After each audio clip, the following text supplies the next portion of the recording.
Madam Deputy Speaker, it was wonderful to see Her Majesty in the other place last Tuesday giving the gracious speech announcing the government's priorities for this year, and I'm grateful to you and the House for the opportunity to participate in this important debate.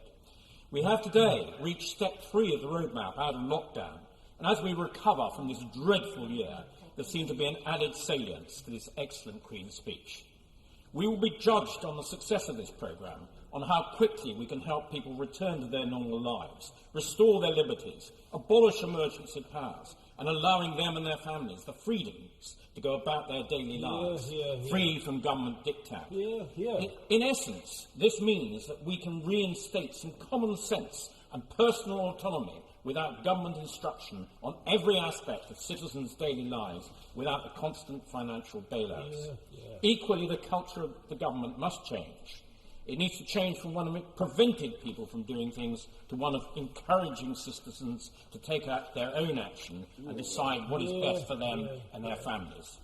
It is very good to see my right honourable friend, the Home Secretary, introduce the Police Crime and Sentencing and Courts Bill.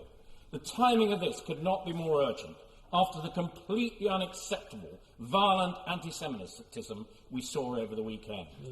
Regardless of people's views on the Israeli-Palestinian conflict, there is simply no justification whatsoever for anti-Semitism in our society.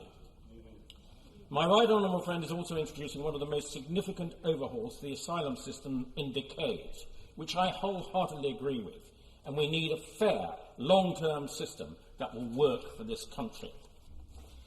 In essence, Madam Deputy Speaker, I believe that education ought to be the #1 priority, giving everyone the best possible education at any stage of their life, as it opens up opportunity and careers that can improve their lives. It is the best route out of poverty and should be available to all. An important priority should be to expand support for children of all age to compensate for their lost learning time during the pandemic.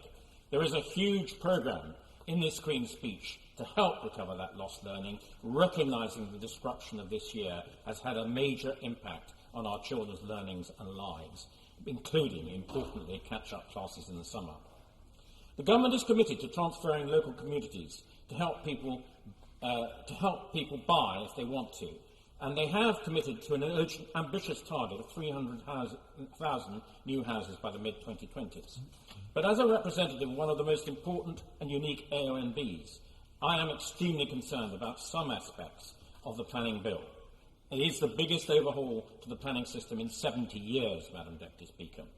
Whilst there are some positive proposals in the planning bill, the planning system does need modernising. Home ownership needs to be attainable aim, especially for young people, and for areas such as the Cotswolds, there needs to be an absolute commitment to protect the AONB. The proposal to abolish Section 106 and Community Infrastructure Levy should speed up the planning process, and it is important that the money is retained locally so that the infrastructure can be built at the same time as developments are being built. However, the algorithm to calculate housing needs was a great concern to many of my constituents, as the Cotswolds had one of the highest proposed increased housing targets of anywhere. There is a real danger, as my right honourable friend for Chingford has said, that it will simply be replaced by zonal planning system foreshadowed in the White Paper, which will mean that all land will have to be designated either growth, renewal or protected areas, and this could be enforced through the local plan system. I said, and as I've said to this House before, it's not about housing number, it's about housing mix that it is the most important factor.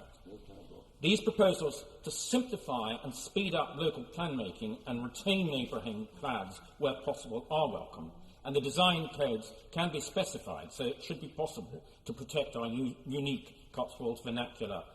I do not want building to be at the expense of our unique environment and wildlife, here in the Cotswolds or anywhere else, and I believe strongly that new builds should be sympathetic to the local surroundings and well designed so that they do not become the slums of tomorrow. Above all, they should be built to high environmental standards, such as installation of electric vehicle charging points, as I set out in my 10-minute talk. To wrap up, I would like to quickly mention the Electoral Integrity Bill to give votes for life. I'd also like to welcome the internationally important landmark Environmental Bill, and wearing my APP hat as chairman of the Shooting and Conservation Group, I will be scrutinising carefully the animal sentience and animal welfare bills for any possible effect on shooting.